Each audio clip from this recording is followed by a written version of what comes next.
오늘은 삼갈 것과 할 것이라는 제목으로 말씀을 전하려고 합니다. 오늘날 교회는 많이 바빠 보여요. 사업들이 참 많아요. 행사도 많아요. 이런 행사들 목적과 취지가 좋다면 환영이에요. 괜찮습니다. 하지만 아무리 그 취지가 좋다 하더라도 기독교의 본질을 놓치고서 무엇이라도 해서는 안 되는 거죠. 왜냐하면 본질 없이 그 어떠한 행위도 하나님 앞에 행함으로 인정받을 수가 없기 때문에 그렇습니다. 오늘 본문은 빌립보 교인들에게 기독교의 본질을 잃어버리지 말고 삼갈 것은 삼가고 할 것을 하라라고 하는 목회자 바울의 간절한 당부와 권면으로 볼 수가 있습니다. 본문을 통해서 우리 교회도 본질을 위해 무엇을 삼가야 하고 무엇을 해야 되는지에 대해서 좀 알아보면서 바울의 권면을 예수님의 권면으로 들을 수 있었으면 좋겠습니다. 1절을 먼저 보시면 끝으로 나의 형제들아 주 안에서 기뻐하라. 너희에게 같은 말을 쓰는 것이 내게는 수고로움이 없고 너희에게는 안전하니라. 이렇게 얘기를 합니다. 먼저 끝으로라고 했는데 여기서 끝이라는 것은 진짜 끝을 얘기하는 게 아니라 마지막으로 강조하니까 이렇게 얘기해요. 강조하니까. 왜냐하면 4장에 또 끝으로라는 말이 또 나오거든요. 끝으로라는 말을 잘 써요. 주로 우리가 자 이제 마지막이야 라고 하면 굉장히 중요한 얘기를 하는 것으로 느껴지잖아요. 그와 같이 강조로 얘기를 하고 있어요. 무엇을 강조를 하고 있습니까? 그 핵심은 주 안에서 기뻐하라예요. 전반부의 내용을 쭉 얘기를 하고 그 다음에 여기서 끝으로라고 하면서 주 안에서 기뻐하라. 이걸 얘기를 하고 싶었던 거예요. 그런데 주 안에서 기뻐하라는 말은 앞에서도 몇 차례 강조했었던 말이에요. 그런데 또다시 강조를 하고 있어요. 바울이. 왜 그럴까? 너무너무 중요하니까. 너무 중요하니까.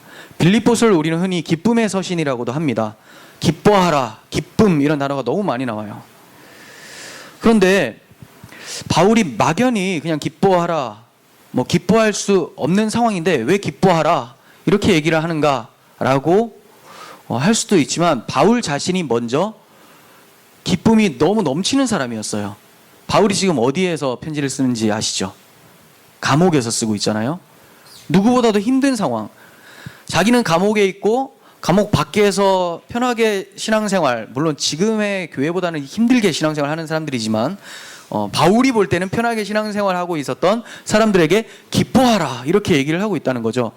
그 말은 자기가 충분히 그렇게 말할 자신이 있다는 거예요. 왜냐하면 자기에게 주신 하나님의 복음의 은혜는 너무나 기쁘기 때문에 감옥이 자신의 육체는 얽매여도 영혼은 얽매이지 못한다는 것을 알고 있고 그 가운데 기쁨이 넘쳐나고 있기 때문에 이런 권면을 하고 있는 거예요.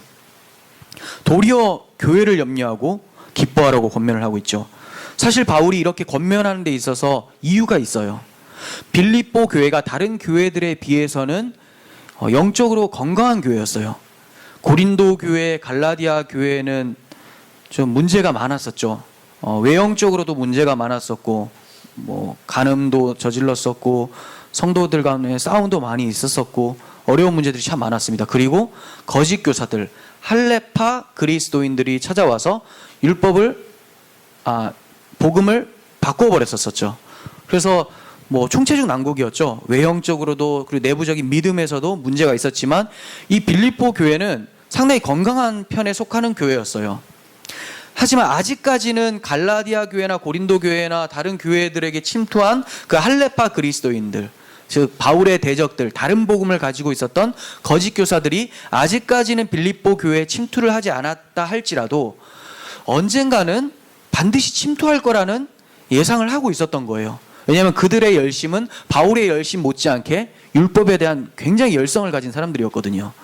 그러니까 반드시 그들은 교회를 쫓아다니면서 바울이 전한 복음에 흩뿌리기를 다시 하는 거죠. 그렇기 때문에 이들이 찾아와서 복음을 왜곡하고 이들이 가진 기쁨을 빼앗아 갈까봐, 그때 낭망할까봐 너희들 주 안에서 기뻐해야 된다 이렇게 얘기를 하고 있는 거예요. 먼저 대비하는 차원에서 얘기를 하고 있는 거죠. 그래서 주 안에서 기뻐하라라고 하고 2절부터 이제 삼가야 될 것을 얘기하면서 그 거짓 교사들을 삼가라 이렇게 얘기를 하고 있는 거예요. 기쁨을 잃지 말라, 기뻐하라라고 하는데 여러분 그럼 도대체 기쁨이란 무엇일까요? 기쁨. 흔히 흔히들 기쁨과 행복을 혼돈하는 경우가 있어요. 기쁨은 뭐고 행복은 무엇인가? 기쁨은 내적인 부분이에요. 내적으로 내 안에서 솟아나는 기쁨을 표현하는 거고, 근거를 내 안에 둔다는 거죠. 내 마음속에서의 기쁨이 나타나는 거예요. 내 행복은 뭐냐면 환경이 조성되었을 때, 외부적 환경이 조성되었을 때 이 환경으로부터 오는 즐거움을 행복이라고 하죠. 그 상태. 그리고 기쁨은 영구적이에요. 여기서 솟아나오기 때문에 이 근거가 사라지지 않는 한 계속해서 지속되어지죠. 근데 행복은 그 행복한 환경이 사라지면 그 행복감도 사라지게 되는 거예요. 그래서 바울은 행복하라 행복하라라고 하지 않아요. 계속해서 기뻐하라. 너희 안에 있는 기쁨, 이렇게 얘기를 하죠. 왜 그렇습니까?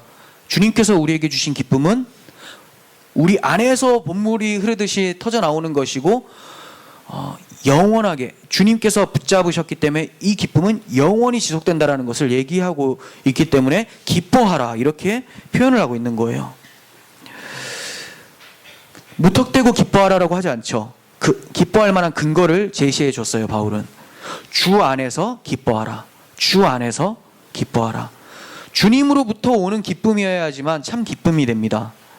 예수님의 십자가 대속으로 인해서 하나님을 아버지라고 부를 수 있게 된 것, 기쁜 소식 아닙니까? 하나님과 원수가 되어 있었어요. 하나님과 원수되면 손해보는 것은 우리밖에 없죠. 결과적으로는 심판이에요. 하나도 유익이 없습니다. 그래서 일부러 하나님과 대적하려고 막 싸움 거는 사람들 보면 좀 한심해요. 하나님이 계시든 안 계시든 일단 하나님에 대해서 대적하지 않는 것이 본인의 신상에 좋을 텐데, 그렇지 않고 그냥 막 말을 퍼붓죠. 결과적으로 하나님이 그들은 안 계시다고 생각할지라도 계시기 때문에 그들에게 유익이 전혀 없죠. 그런데 우리가 어떻게 하나님과 가까워질 수 있게 되었습니까? 하나님이 우리하고 가까워지기 위해서 하나님 편에서 무언가를 제공했잖아요. 자기 아들을 희생시키는 사랑이 있었다라는 거예요. 이 사랑을 우리가 알고 있기 때문에, 이 사랑을 받아들였고 이제 그 사랑 때문에 하나님을 아버지라고 할 수 있게 되었다라는 이 사실이 우리에게 기쁨으로 찾아온다라는 거예요. 바울이 지금 감옥에 있어도 하나님이 아버지라는 사실은 변함이 없어요. 자기 아들을 내어주기까지 사랑한 그 하나님이 바울을 감옥에 두셨다라는 것은 바울을 사랑하지 않아서가 아닌 거죠. 사랑하지만 그렇게 두는 이유가 있다라는 거죠. 우리가 지난 시간에도 에베소 교회를 살펴보면서, 편지를 살펴보면서 바울이 감옥에 있으면서 생각했었던 것이, 기도하라고 나에게 감옥을 허락해 주셨구나. 밖에 나와 있을 때는 설교하고 전도하라고. 그때마다 하나님께서 허락하시는 분량이 있고 하나님의 선하신 뜻 가운데서 우리의 환경이 조성된다는 것을 우리는 믿고 있어요. 그렇기 때문에 어떠한 환경이 찾아와도 기뻐할 수가 있죠. 환경 때문에가 아니라 우리가 믿고 있는 대상, 그 하나님이 선하신 분이라는 것을 알고 있기 때문에. 그 선하심을 어떻게 증명합니까? 역사 속에서 예수님이 오셔서 우리를 위해서 죽으셨잖아요. 이거보다 더 확실한 증거가 어디 있습니까? 그리스도의 십자가가 우리 앞에 눈에 보이는데 우리가 왜 이 십자가를 제쳐놓고 환경을 바라보면서 나의 기쁨의 근거를 환경에서 두려고 하는가? 그거는 환경이 아니라 행복이라는 거예요. 행복. 근데 바울은 기쁨이 우리 가운데 충만해야 된다, 이렇게 표현하고 있는 것이죠. 바울에게는 이 복음의 기쁨이 있었어요. 그뿐 아니라 하나님께 영광까지 돌릴 수 있게 되었다라고 하죠. 예수 그리스도로 말미암아 하나님께 영광 돌리게 하셨다라고 바울은 늘 설명을 하고 있어요. 그리고 하나님이 그리스도를 통해서 하늘의 시민권도 허락해 주셨기 때문에 장래에 대한 소망도 우리가 가질 수 있어요. 비록 내 육신은 썩어 죽게 되지만 이게 끝이 아니라는 걸 알고 있죠. 우리의 영혼은 이미 하나님 품에 있고 죽게 되면 우리의 육체도 주님과 같은 영광스러운 몸으로 변화하여 하나님 품에 안기게 될 것이라는 확실한 약속이 있기 때문에, 확신이 있기 때문에 이 기쁨을 빼앗을 수가 없다라는 거죠. 이뿐 아닙니다. 이러한 복음의 기쁨, 주 안에서의 기쁨을 간직한 자들은 서로의 삶 속에서 믿음과 섬김의 열매가 나타나는 것을 통해서 서로를 바라보면서 또 기뻐해요. 왜 기뻐합니까? 그 삶 속에서 그리스도의 열매가 나타나고 있기 때문에, 그리스도의 십자가의 보혈이 가치 없이 흘려져 내버려진 것이 아니라 그에게 들어가서 능력으로 작용하고 있다는 것을 우리가 눈으로 볼 수 있으니까 이것 때문에 또 기뻐하는 거예요. 복음 때문에 기뻐하고 복음에 반응하는 자들을 통해서 함께 기뻐하고, 이것이 바로 교회의 기쁨이죠. 그래서 바울은 성도들의 믿음과 섬김의 모습을 보고자 하는 간절한 마음을 이렇게 표현을 하고 있어요. 2장 17절을 보시면, 만일 너희의 믿음의 제물과 섬김 위에, 자, 믿음과 섬김 위에 나를 전제로 드릴지라도, 전제는 피를 뿌려서 부어지는 것을 얘기를 해요. 내 목숨이 끊어져도 이거죠. 내가 너희를 위해서 너희의 믿음과 그 섬김을 보기 위해서는 내가 목숨을 잃어도 좋다. 나는 기뻐하고 너희 무리와 함께 기뻐하리니 이와 같이 너희도 기뻐하고 나와 함께 기뻐하라. 지금 기뻐하라는 말을 이 17절 18절에서 얼마나 많이 쓰고 있습니까? 온통 기뻐하래요. 그러니까 내가 죽어도 기뻐. 왜냐하면 우리의 소망은 예수 그리스도 안에 있는 생명이기 때문에, 천국 시민권자잖아요. 기뻐요. 그리고 내가 죽어도 이 사람들의 열매가 맺혀진다면 이것으로 또 기뻐요. 그러니까 온통 기쁨 천지죠. 이게 바울의 기쁨이에요. 많은 그리스도인들이 주 안에서의 기쁨을 너무 쉽게 잃어버리고 살아요. 사실 주님께서는 주님이 주신 기쁨을 아무도 빼앗을 자가 없다라고 말씀하셨거든요. 요한복음 16장 보겠습니다. 22절. 지금은 너희가 근심하나 내가 다시 너희를 보리니 너희 마음이 기쁠 것이요 너희 기쁨을 빼앗을 자가 없으리라. 이거는 마지막 하나님 나라에서 이렇게 해주시겠다는 말이 아니에요. 주님께서 성령으로 오셔서 다시 만나 주실 때 너희의 기쁨을 빼앗을 자가 없다. 바울의 기쁨 아무도 못 뺐잖아요. 이미 증거가 나왔습니다. 주님의 약속하신 말씀이 이루어졌어요. 아무도 빼앗을 자가 없는데 너무나 잘 뺏겨요, 교인들이. 이걸 과연 어떻게 봐야 되는가? 믿음이 연약한 것으로 봐야 되는가? 믿음이 없다고 봐야 되는가? 참 힘들죠. 근데 어쨌든 우리는 문제가 있다는 것은 알아요. 바울과 같지 못했다는 것은 알아요. 그렇다면 바울이 누렸던 그 기쁨을 회복해야 되겠죠. 근데 그 기쁨의 근원이 뭐냐? 복음이죠. 그 길로 돌아가야 된다는 거죠. 또 기쁨에 대해서 주님이 말씀하세요. 17장, 요한복음 17장 13절. 지금 내가 아버지께로 가오니 내가 세상에서 이 말을 하옵는 것은, 자, 주님께, 하나님께 기도를 하고 있죠. 그들로 내 기쁨을 그들 안에 충만히 가지게 하려 함이니이다. 자, 주님이 이렇게 기도했어요. 내가 그 아버지께로 가는데 내가 이렇게 말하는 이유는 그들, 교회를 통해서 교회 안에 내 기쁨을 충만하게 가지려 함입니다. 근데 교회에 기쁨이 없어요. 그러면 주님이 굉장히 무능한 주님이 되죠. 주님의 목적은 교회 가운데 내 기쁨이 충만하게 하려는 것이 주님의 목적인데, 교회는 맨날 막 울면서 슬퍼하고 힘들어만 하고 있어요. 주님 실패자가 되는 거죠. 근데 주님이 실패자일까요? 그럴 수가 없으니까 교회가 아닐 수 있다는 거예요. 주님은 실수를 안 하니까. 그래서 우리 교회가 문제지 주님이 능력이 없다라고 하지 않잖아요. 교회가 문제인 거죠. 다시 한번 복음이 회복되어져야 돼요. 시편 97편 11절. 의인을 위하여 빛을 뿌리고 마음이 정직한 자를 위하여 기쁨을 뿌리시는도다.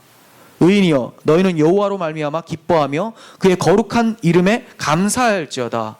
주님이 기쁨을 막 뿌리신대요. 그럼 우리는 뭐 때문에 기뻐해야 돼요?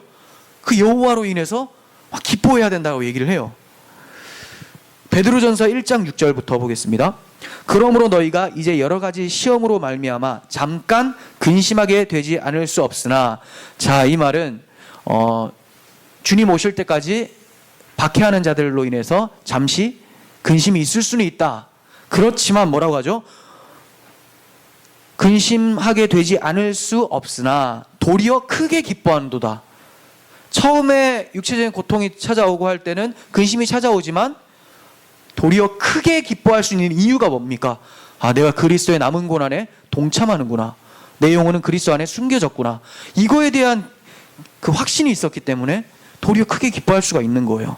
7절. 너희 믿음의 확실함은 불로 연단하여도 없어질 금보다 더 귀하여 예수 그리스도께서 나타나실 때에 칭찬과 정귀와 영광과 존귀를 얻게 할 것이니라. 예수를 너희가 보지 못하였으나 사랑하는도다. 이제도 보지 못하나 믿고 말할 수 없는 영광스러운 즐거움으로 기뻐하니 믿음의 결국 곧 영혼의 구원함을 받음이라. 예, 영혼의 구원을 받음이라. 지금 예수가 눈에 안 보여요. 그런데 예수님을 사랑한대요. 지금도 보지 못하고 믿고 있지만 말할 수 없는 영광스러운 즐거움으로 기뻐한다라고 해요. 그리고 이 기쁨은 결국 어디다 연결이 됩니까? 믿음의 결국 곧 영혼의 구원이다, 이렇게 얘기하죠. 즉 기쁨이 없으면 영혼의 구원을 의심해 볼 필요가 있다는 거예요. 그 찬송가에서도 우리 서로 받은 그 기쁨을 알 사람이 없도다라고 하죠. 얼마나 놀라우면 알 사람이 없대. 왜 그러냐면 자기도 이전에 예수를 믿기 전에는 한 번도 이걸 느껴본 적이 없었으니까. 근데 예수를 믿고 나니까 너무나 놀라운 기쁨이 찾아오니까 이 기쁨을 설명할 방법도 없고 설명하더라도 믿지 않는 사람들은 모른다라는 거예요. 이 기쁨이 찬송가를 작사한 사람에게도 있었다라는 거죠. 우리 받은 이 기쁨, 나 자기만 받은 게 아니야. 우리가 받았어. 예수 안에 있는 공동체. 이 기쁨을 알 사람이 없다. 설명해 줘야 되죠. 복음으로 알게 해야 되죠.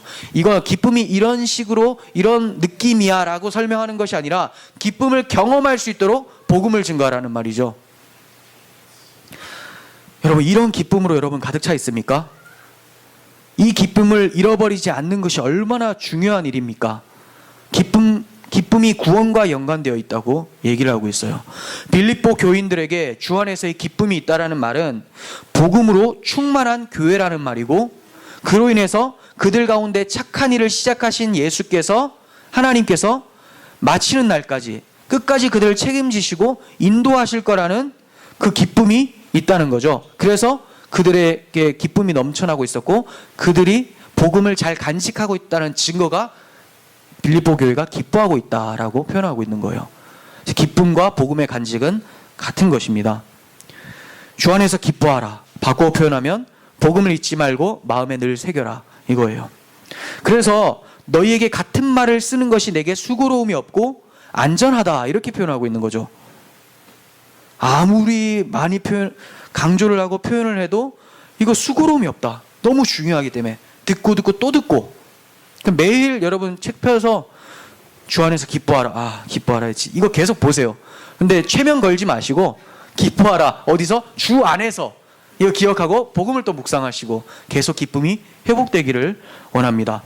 반복 학습은 너무나 중요해요. 일반 학문적 지식도 자주 잊어버리게 되는데 복음이야 얼마나 잘 잊어버리겠습니까? 왜 그래요? 일반 학문적 지식은 마귀가 공격을 안 하죠. 마귀는 예수만 공격을 해요. 예수가 주신 은혜를 공격을 하죠. 그래서 복음은 다른 것보다 더 잘 잊어버려요. 복음 이거 매주 듣잖아요. 여러분 매일 큐티 하잖아요. 말씀 보잖아요. 근데 왜 맨날 잊어버려요? 수학 공식은 안 잊어버리고 어떤 영어 단어는 그렇게 오래 가는데 왜 복음을 이렇게 잊어버릴까? 그리고 목사가 무슨 얘기를 하면 맞다라는 건 저 기억 저편에서 끄집어낸 거잖아요. 맞다. 맞아요. 제가 복음을 잊고 있었네요. 어제 봐놓고 또 잊어요. 그러니까 이거는 평생의 씨름이에요. 평생의 씨름. 얼마나 힘듭니까? 계속 반복을 해야 되죠. 훌륭한 군대는 수시로 전투 훈련을 해요. 사격 훈련도 하고 수류탄 던지기도 하고 계속 합니다. 그래야지 전쟁 때 안전함을 유지를 할 수가 있어요. 승리할 수 있다는 거죠. 교회는 주의 군대예요. 그러니 우리는 매일마다 하나님 말씀, 복음으로 무장해서 우리에게 주신 그 기쁨을 지킬 수 있어야 된다는 거죠. 육신의 안전만을 기하지 마시고 영혼의 안전을 기하는데 초점을 두시는 우리들이 되었으면 좋겠어요. 기독교인이라고 하면서 육신의 안전에만 초점을 맞추는 사람들이 너무 많죠. 육신의 안전에만. 육신의 안전이라면 돈이 떨어져 간다. 통장의 잔고가 어떠냐. 저도 통장의 잔고가 오랜만에 영원히 한번 되었습니다. 영원. 그때 영원. 그렇지만 복음으로 기쁨이 얻는 것이 아니라 이틀 후에 사례가 들어오니까 이러면서 이거 어떡하나, 이거 큰일 났다. 정상입니까? 아니죠. 세상 사람들이 볼 때 정상이에요. 근데 우리 이거 정상으로 하면 안 돼요. 문제의식을 가지고 있어야지만 극복할 수 있죠. 문제 의식조차 없으면 이제 큰일 나는데 영혼에 우리는 초점을 둬야 되죠. 무엇을 더 중요시 여기는지 우리의 관심사를 보면 알죠. 육신의 초점, 육신의 안전인가, 영혼의 안전인가. 사실 하나님께서는 우리 육신의 안전에 관심이 없습니다. 너무 강하게 말하는 것 같아요. 육신의 안전에는 관심이 없어요. 왜냐하면 이 육은 썩어 없어질 육이고 하나님은 변화시키기를 준비하고 계세요. 근데 왜 그러면 우리 목숨을 계속 보존시켜 주시느냐? 영혼을 지켜주시고 영혼을 성숙하게 하기 위한 틀이기 때문에, 우리가 입고 있기 때문에. 이거 지금 벗어버리면 바로 끝나고 하나님 나라 가야 되니까 이 땅에서 이 영혼이 더욱더 성장해 갈 수 있도록 육을 잠깐 보존해 주시는 거지, 육을 보호하려고 안간힘을 쓰시는 게 아니에요. 영혼을 보호하기 위해서 육을 잠시 살려두는 거죠. 그래서 그걸 정말 깨달은 사람은 다윗이죠. 다윗이 하나님이 자기의 육신을 보호할 것을 굳게 믿고 있었어요. 그것은 자신을 통해서 하나님이 하실 일을 아직 마치지 않았다는 것을 알고 있었고, 자신의 영혼이 주님을 더 바라보게 하기 위한 하나님의 보호하심이라는 것을 알고 있었기 때문에 압살롬이 쫓아오도 사울이 쫓아오도 하나님 안에서 평안할 수 있었던 거죠. 육신이 하나님께서 반드시 지켜주신다는 말이 아니라 영혼을 보호하기 위해서 육신도 지켜주실 것을 믿고 있었던 거예요. 그러니까 하나님은 온전히 영혼에만 관심이 있어요. 시편 97편 10절, 여호와를 사랑하는 너희여 악을 미워하라. 그가 그의 성도의 영혼을 보전하사 악인의 손에서 건지시느니라. 이렇게 얘기를 하죠. 육신을 보호한다는 말도 있습니다. 항상 영혼과 같이 나와요. 영혼을 보호하기 위해서 육신을 보호하죠. 우리도 하나님의 관심사가 우리의 관심사가 되었으면 좋겠어요. 나의 영혼이 안전한가? 우리 찬양 때도 내 영혼은 주 안에서 안전합니다라고 하잖아요. 사실 그거 부르고 싶은지 아니면 내 육신은 주 안에서 안전합니다, 이걸 부르고 싶은지 스스로에게 한번 질문해 봤으면 좋겠습니다. 2절 보겠습니다. 개들을 삼가고 행악하는 자들을 삼가고 몸을 상해하는 일을 삼가라. 강한 어조로 얘기를 하고 있어요. 주 안에서 기뻐하라라고 당부한 바울은 이제 개들과 행악자들과 몸을 상해하는 일을 삼가라 이렇게 얘기하고 있죠. 뭔가 흐름이 좀 어색해 보여요. 기뻐하라라고 해놓고 강한 어조로 이들을 삼가라. 하지만 주 안에서 기뻐하는 것과 이런 것들을 삼가하는 것은 동전의 양면과 같이 하나를 얘기를 하고 있는 거예요. 주 안에서 기뻐하라는 말도 복음을 잘 간직하라, 그리고 이들을 삼가라는 것도 복음을 잘 간직하라, 같은 말인데 다른 어조로 각도를 바꿔서 설명을 하고 있는 거죠. 하나씩 살펴보겠습니다. 먼저 개들을 삼가라 이렇게 얘기를 하고 있어요. 개들을 삼가라. 너무한 거 아닌가? 누군지는 모르겠지만 개들을 삼가라. 아니 정말 개 멍멍이 오는 거 삼가라고 할까요? 교회 개 데리고 오지 말라, 뭐 이런 목사는 없겠죠. 자, 이거 누구 얘기하고 있는 겁니까? 이따 또 살펴보겠지만 할레파 그리스도인들, 바울의 대적을 얘기하고 있죠. 사실 할레파 그리스도인이라고 하기 그래요. 할레파 교인이라고 하는 게 좋겠죠. 할레파 교인들. 이 사람들을 얘기를 하는 건데 왜 개들이라고 할까? 하고 많은 짐승 중에서 이 개들이라는 것은 유대인들이 일반적으로 이방인들 향해서 비아냥거리면서 부를 때 하는 말이에요. 그러니까 좀 천하고 흉측하고 보기 싫은 그런 대상을 얘기할 때 개들 이렇게 얘기를 하죠. 이방인들은 하나님 밖에 있기 때문에 개들과 같이 볼품없고 하찮다 이렇게 생각하고 있었던 선민사상이 가득했었던 사람들이잖아요. 그런데 바울이 지금 누구를 가리켜서 얘기를 하느냐? 유대 교인들, 유대 기독교인들을 가리켜서 개들 이렇게 얘기해요. 그러니까 그들이 욕하고 있었지만 이방인들이 오히려 하나님의 백성이고 너희들이 개들이다 이렇게 얘기를 하고 있는 거죠. 그 개들을 삼가라. 여기서 개도 그냥 멍멍이 애완용 개가 아니라 들개를 상징을 해요. 거리를 돌아다니면서 물어뜯어요. 그러니까 지나가는 사람 물어뜯고 해코지하는. 유대인들은 이방인들이 그러한 존재라고 생각을 했죠. 자신들이 믿는 하나님을 배격하고 자신들을 공격하는 대상으로 봤지만 지금 바울은 그대로 바꿔서 이 빌립보 이방인 교회가 오히려 이 유대 거짓 사도들, 거짓 교인, 거짓 교사들, 이 사람들이 바로 개들이다. 너희들 이거 조심해야 된다라고 하면서 그들을 비아냥거리면서 얘기를 하고 있는 거죠. 그리고 또 얘기를 하는 게 행악하는 자들 이렇게 표현을 해요. 같은 사람들이죠. 원어로 직역하면 악한 일꾼이란 뜻이에요. 악한 일꾼. 유대인들은 자신들을 선한 일꾼이라고 생각을 했어요. 하나님의 일꾼. 그런데 바울도 처음에 그렇게 생각했죠. 근데 그것이 사탄의 종노릇 하고 있었죠. 교회를 박해했을 때 나는 하나님을 위해서 그렇게 했다라고 했는데 그게 마귀의 종노릇이었다라는 걸 알게 됐어요. 그러니까 그대로 옮겨져서 얘네들한테도 똑같이 얘기를 해주는 거예요. 얘네들 악한 일꾼이다. 자신들은 광명의 천사로, 사탄도 광명의 천사로 자기를 가장하는 것처럼 이들도 사탄의 일꾼이지만 광명의 천사로 둔갑해서 너희들에게 찾아올 거다. 조심해라. 이들을 삼가라. 이렇게 표현하고 있죠. 또 몸을 상해하는 일을 삼가라 이렇게 얘기해요. 자, 몸을 상해하는 일. 이걸 이제 개역 한글에서는, 예전 버전에서는 손할례당을 삼가라 이렇게 해요. 그러니까 몸에 해하는 자들, 몸을 해하고 그러니까 할례가 몸에 상처를 주는 거잖아요. 포피를 자르는 거잖아요.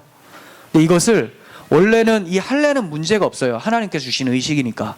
그런데 이걸 굉장히 비아냥거려요. 왜냐하면 이들은 그 껍데기만을 가지고, 그 행위만을 가지고 구원을 얻으려고 하는 그 모습. 예수를 믿어도 할례는 반드시 받아서 하나님의 백성 이스라엘로 편입을 해야지만 구원이 발생할 수 있다라고 얘기를 하는 이들에게 할례는 하나님의 의식도 아니고 그냥 몸을 상해하는 일이다, 자해하는 일이다, 이렇게 비아냥거리고 있는 거예요.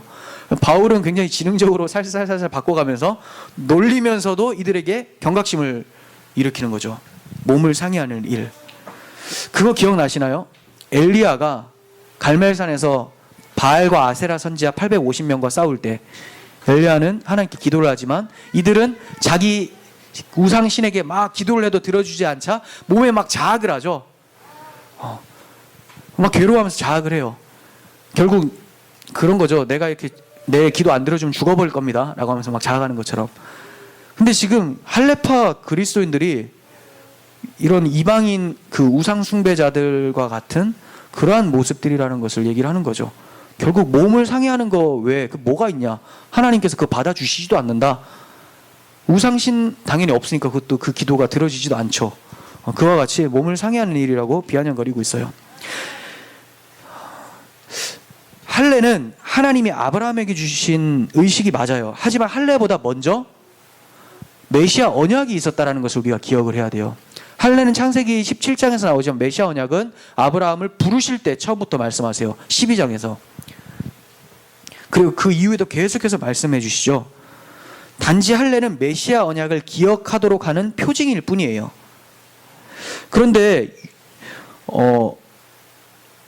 모세까지도, 율법의 수여자 모세까지도 할례를 어디에 해야 되냐고 설명을 하기를 이렇게 얘기를 합니다. 너희는 마음의 할례를 행하라. 신명기 10장 16절에 나오는데 나중에 한번 찾아보세요. 신명기 10장 16절에 너희는 마음의 할례를 행하라. 분명히 모세 율법에는 하나님께서 주신 것은 몸의 할례를 하라고 한 건데 모세는 마음의 할례를 행하라 이렇게 표현하죠. 그것은 할례의 뜻을 알고 있었던 거예요. 마음을 자르다, 즉 거듭나다라는 뜻이죠. 하나님 백성으로서는 죽고 다시 살아나야지만 가능하다, 이걸 알고 있었던 거예요.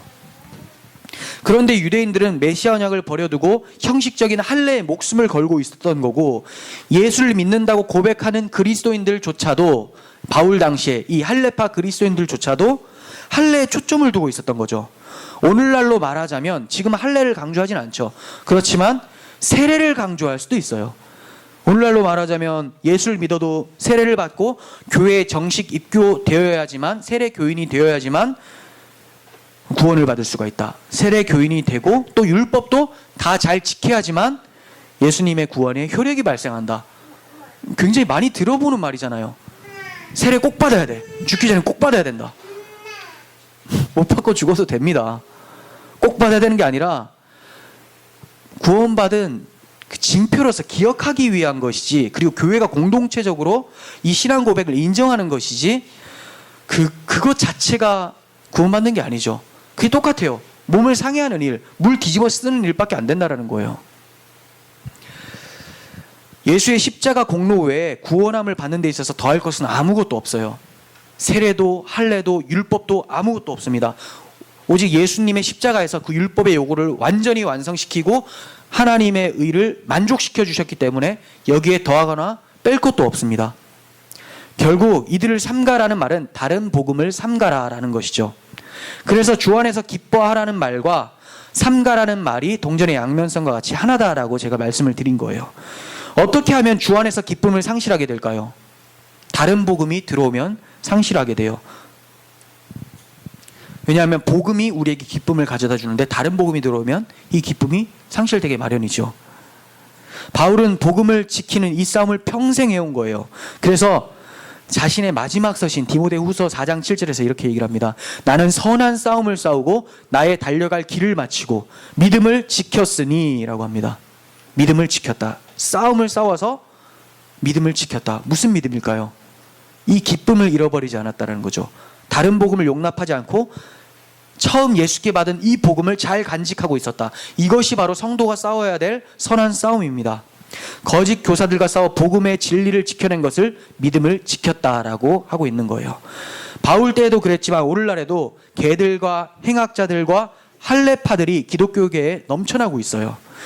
교회에 가만히 들어온 이들이 이제 교회의 주인 행세를 하면서 교인들을 다른 복음으로 희석시키고 있죠. 영적인 눈을 멀게 하고 있어요. 주님께서 이렇게 말씀하세요. 마태복음 23장 13절 화 있을진저 외식하는 서기관들과 바리새인들이여 너희는 천국 문을 사람들 앞에서 닫고 너희도 들어가지 않고 들어가려 하는 자도 들어가지 못하게 하는도다. 자, 이 거짓 교사들이 오늘날에도 이제 잘못된 복음을 전하는 사람들이 자기만 그걸 간직하고 있고 늘 기도하면서 지옥으로 가면 되는데 그렇지 않고 그걸 꼭 얘기를 해가지고 같이 데리고 간다라는 거죠.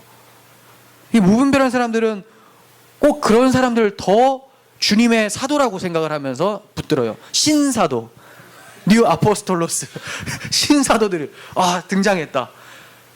복음을 전하는 사람들에게는 오히려 박해가 많고 좀 오해도 많죠. 바울 얼마나 불쌍합니까? 실컷 복음 전했고 자기가 복음으로 나았다라고 했는데 자기 다 등지고 너 진짜 사도 맞냐? 좀 의심스럽다 이런 얘기는 하고 있고 거짓 사도들, 신사도들 등장하니까 막 좋아가지고 난리가 난 거예요. 마찬가지예요. 구약 시대에도 이런 사람들이 있었어요.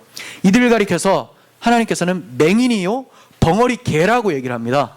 이 거짓 사도들을 가리켜서 이사야 56장 10절 이스라엘의 파수꾼들은 맹인이요 다 무지하며 벙어리 개들이라 짓지 못하며 다 꿈꾸는 자들이요 누워있는 자들이요 잠자기를 좋아하는 자들이니. 자, 이스라엘의 파수꾼들, 이스라엘을 지켜야 될 사람들이, 그죠? 선지자들, 제사장들이 맹인이고 무지하고 벙어리 개들이래요. 그러니까 하나님께서 회개하라고 하면 회개를 외치고 하나님께 돌아오게 해야 되는데 그건 안 하고 안전하다라고 하다가 결국은 어떻게 됩니까? 예루살렘 성전이 불타버리고 바벨론 포로로 끌려가게 돼버린 거죠. 오늘날로 말하자면 예루살렘 성전이 파괴됐다. 복음이 파괴되고 하나님 나라가 우리 가운데 사라져버리고 바벨론 포로로 끌려가게 되는 것은 마귀의 종살이로 다시 기어들어가게 되는 거죠. 똑같은 거 얼마나 무서운 일입니까? 오늘날에도 벙어리 개들, 짓지 못하는 개들 너무 많아요. 맹인을 인도한다고. 이들의 활약으로 하나님 나라는 사라지게 돼버리는 거예요. 이러한 잘못된 복음으로 인해서 하나님 나라가 사라지고 사탄의 종노릇 하게 된다는 것을 우리가 기억한다면 이들을 삼가해야 된다는 그 경계심을 늦출 수가 없겠죠. 다른 복음의 공격으로부터 깨어 있어야 돼요. 하지만 또 더 중요한 것은 이 다른 복음의 공격이 외부적인 어떤 입을 통해서만 전해오는 것이 아니라 이미 내 안에는 그런 게 너무 잔뜩 쌓여 있어요. 이 썩어질 육체는 끊임없이 옛 습관에 따라서 우리를 유혹하고 있기 때문에 누가 가르쳐 주지 않아도 바른 복음만 전해도 율법주의로 돌아가려고 하는 성향이 다분합니다. 그리고 결국 율법주의에서 벗어나려고 하다 보니까 어디로 갑니까? 영지주의로 빠지게 되면서 이제 방종으로 나아가요. 그러면 예수님이 다 해놓으셨으니까 뭐 우리는 아무 때나 살아도 상관없겠다.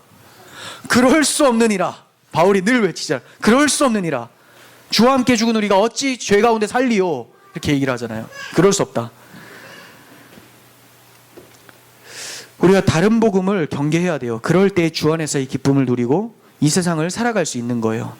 그래서 반복적으로 삼가라 이렇게 얘기를 하고 있는 거예요. 바울이 안타까워하고 간절한 마음이 바로 예수님의 마음임을 기억하면서 우리 가운데 기쁨을 놓치지 않았으면 좋겠습니다. 마지막으로 3절입니다. 하나님의 성령으로 봉사하며 그리스도 예수로 자랑하고 육체를 신뢰하지 아니하는 우리가 곧 할례파라. 이제 바울은 삼갈 것을 말한 후에 할 것을 말해주고 있어요. 2절이 방어적인 전략이었다면 삼가라 삼가라라고 하면서 방어적인 전략이었다면 3절에서는 공격적인 전략을 얘기를 하고 있죠. 이러한 모습을 한 자들이 진짜 할례파다. 이렇게 우리가 진짜 할례파다. 얘네들은 뭐라고 하고 있어요? 야, 우리 할례파인데 할례파가 뭔지 알아? 예수를 믿어도 할례는 받아야 돼. 우리가 할례파다라고 하고 있는데 바울은 그거 몸을 상해하는 일이야. 그건 개들이 하는 일이야. 라고 하면서 우리가 진짜 할례파야. 할례가 뭔지 보여줄까? 하면서 설명하는 게 지금 성령으로 봉사하고 그리스도 예수로 자랑하고 육체를 신뢰하지 않는 거. 이게 바로 진짜 할례다. 이렇게 얘기를 하는 거예요. 자, 첫 번째로 찾아보겠습니다. 진짜 할례파는 성령으로 봉사를 해요. 진짜 할례파는 성령으로 봉사해요. 하나님께서 기뻐하시는 봉사는 성령으로만 가능해요. 자, 그 말은 내가 봉사한다. 이거는 진짜 할례파가 아니라는 거죠. 그럼 내가 하는 거 아니면 뭐 성령이 보이지 않는 성령이 막 물건도 옮기시고 화장실 청소도 하시고 그럽니까? 아니요. 성령에 힘입어서 내가 하게 되는 거죠. 그래서 절대로 자기 공로로 여기지 않는 것, 자기 육체를 신뢰하지 않는 자들. 그래서 성령으로 봉사한다. 그리고 성령으로 봉사한다는 또 말이 뭐냐? 성령으로 거듭나지 않으면 봉사라는 것이 성립이 될 수 없음을 얘기를 해요. 여기서 봉사는 뭐 일하는 것도 섬기는 것도 얘기를 하지만 워십도 얘기를 해요. 예배도 얘기를 하는 거예요. 즉 예배를 하는 자는 어떻게 예배를 해야 돼요? 자기 의로서 절대로 나아갈 수가 없죠. 예배하는 자는 영과 진리로 예배할지니라 라고 주님께서 말씀하셨어요. 거듭난 사람만이 그 영혼이 하나님 앞에서 인정을 받을 수 있는 것이지, 거듭남이 없는 사람들이 무엇을 하든지 봉사를 하든지 찬양을 하든지 예배를 하든지 다 하나님께서 받으시지 않는다라는 것을 말씀하고 있는 거예요. 하나님 밖에 있는 존재는 존재로 인정받을 수가 없어요. 무가치하죠. 악이기 때문에 그렇습니다. 아무리 몸에 할례를 한다고 해도 그 몸의 할례는 영혼을 변화시킬 수 없어요. 육으로 난 것은 육인이라고 하죠. 육으로 난 것은 육일 뿐입니다. 성령으로 난 것은 영이신 하나님께 예배할 수 있게 되는 거예요. 우리는 봉사를 할 수 있게 되었다면 그 사실로 인해서 기뻐할 수 있어야 돼요. 아, 목사가 봉사시킬까 봐 막 두려워가지고 이번 주는 빠져야지 이렇게 하지 마시고, 우리 교회는 봉사도 안 시키잖아요. 봉사를 시켜달라고 하면서 막 기뻐할 수 있어야 돼요. 왜?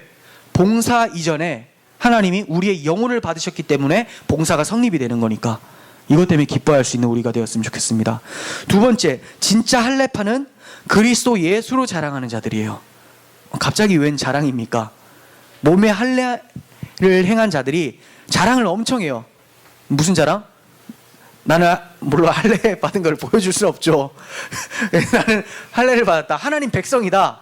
나는 하나님 백성이다. 이 육체를 자랑하는 거죠. 선민, 이 백성을 자랑하는 거예요. 그랬더니 바울이 너희는 그걸로 자랑하냐? 나는 예수의 십자가로 자랑한다. 그리스도로 자랑한다. 내가 내세울 거는 예수의 십자가밖에 없다. 나는 선민이라는 것 때문에, 할례 때문에 하나님께 나아가는 것이 아니라 십자가로 인해서, 진짜 영적인 할례로 인해서 하나님 앞으로 나아갈 수 있게 됐기 때문에 내가 자랑할 것은 예수밖에 없다. 똑같아요. 성령으로 봉사하는 거나 예수로 자랑하는 거나 다 같은 말이죠. 자기가 한 게 하나도 없다고 얘기를 해요. 갈라디아서 6장 13절 보겠습니다. 할례를 받은 그들이라도 스스로 율법을 지키지 아니하고 너희에게 할례를 받게 하려 하는 것은, 자, 이들은 자기는 율법도 안 지키면서 할례만 받으라고 해요. 그 이유가 뭐냐? 그들이 너희의 육체로 자랑하려 함이라. 자, 이제 선민 이스라엘 한 명 더 추가됐음 이거죠. 자기 세력 늘리면서 자, 우리 하나님의 백성들 점점 많아지고 있다. 그 할례를 자랑하고 있죠. 그런데 바울은 무엇을 자랑합니까? 14절. 그러나 내게는 우리 주 예수 그리스도의 십자가 외에 결코 자랑할 것이 없으니. 결코란 말 뭐예요? 완전 부정. 아무리 찾아봐도 자랑할 게 없다란 말이죠. 그리스도의 십자가 외에 결코 자랑할 것이 없다. 그리스도로 말미암아 세상이 나를 대하여 십자가에서 못 박히고 내가 또한 세상에 대하여 그러하니라. 자, 왜 결코 찾아봐도 자랑할 게 없는 이유를 알겠죠? 세상에 대해서 찾아보려고 해도 세상이 다 죽어버렸고, 세상이 날 봤을 때 내가 세상에 대해서 완전히 죽어버렸기 때문에 아예 가까이 하기엔 너무 먼 당신이 되어버려서 찾을 수가 없어요. 세상에서 자랑할 것을. 내 육체도, 이미 썩을 육체는 세상과 함께 죽게 될 것을 알고 있기 때문에 육체로서 자랑할 것도 없어요. 그럼 영혼을 자랑해야 되는데 이 영혼은 예수께서 이루어 놓으신 사역이기 때문에 자랑할 것은 그리스도의 십자가 외에는 자랑할 것이 없게 되는 것이죠. 여러분들 무엇을 자랑하고 있습니까? 무엇 때문에 기뻐하고 무엇 때문에 목에 힘이 들어가고 어깨가 펴지는가? 그 기쁨의 근원을 한번 살펴보시기 바랍니다. 과연 13절에 해당하는 사람인지 14절에 바울과 같은 사람인지를 돌아봤으면 좋겠어요. 세 번째, 진짜 할례파는 육체를 신뢰하지 않아요. 육체를 신뢰하지 않는다. 육체를 신뢰한다는 말은 세상의 모든 것을 얘기를 해요. 하나님 외의 모든 것, 나의 봉사, 나의 행함, 나의 열심, 나의 지식, 명예, 권력, 이 모든 것이 육체예요. 육체. 사륵스라고 하죠. 사륵스. 그 육에 대한 거. 이 육이라는 것은 우리 육만을 얘기하는 것이 아니라 땅에 속한 모든 것이 다 육이에요. 이것을 신뢰하지 않아요. 왜? 우리의 몸, 이 육은 다 썩어지게 마련이에요. 그런데 이 몸에 할례받은 자국이 과연 신뢰받을 만한 겁니까? 썩어질 건데, 없어져 버리는데. 주님 오시면 이 몸이 없어져 버리죠. 그 주님 오시기 전에 죽어도 썩어서 없어져, 흙이 돼버려요. 근데 할례받은 흔적도 없어져 버려요. 근데 도대체 뭘 자랑한다는 말입니까? 자랑하려고 찾아봐도 결코 자랑할 수 없다라는 것이 바울의 말이 맞죠. 세상은 변하고 그 안에 모든 것은 변합니다. 변할 뿐만이 아니라 주님 오실 때 다 사라져요. 완전히 새로워지죠. 그러니 세상과 함께 벗하고 세상에 속해 있는 자들은 다 소멸하게 돼요. 그래서 우리의 육체도 결국 소멸되게 되는 거예요. 그런 육체를 신뢰할 수가 없죠. 하지만 세상에 대해 죽은 우리의 영혼은 세상이 멸망당할 때 영원히 보존됩니다. 세상과 함께하지 않고 있기 때문에. 하나님은 세상을 멸하시지 거듭난 영혼을 멸하시진 않으세요. 그건 예수께서 이미 십자가에서 죽으시고 우리에게 부여해 주신 영원한 생명이기 때문에 결국 세상과 대적하는 것이 영원히 사는 길이죠. 그것만을 우리가 자랑할 수 있어야 돼요. 주님의 십자가만을. 진짜 할례파의 모습, 즉 성령으로 봉사하고 예수 그리스도로 자랑하고 육체가 아닌 성부 하나님의 은혜를 신뢰하는 것, 진짜 할례파는 삼위 하나님의 은혜로만 살아간다라는 것을 성경에서 얘기를 하고 있는 거죠. 여러분 진짜 할례파입니까? 그렇다면 주 안에서 기뻐하십시오. 그리고 마땅히 삼갈 것, 다른 복음을 삼가십시오. 우리 마음에서 찾아오는 유혹들도 삼가십시오. 그리고 진짜 할례파가 행할 것을 행하시길 바랍니다. 나의 잘남과 능력이 아닌 오직 하나님의 은혜를 신뢰함으로 진짜 할례파의 모습이 나타내기를 바랍니다. 여기 계신 우리 모두가 주의 은혜로 우리가 진짜 할례파다라고 고백할 수 있었으면 좋겠습니다. 기도하겠습니다.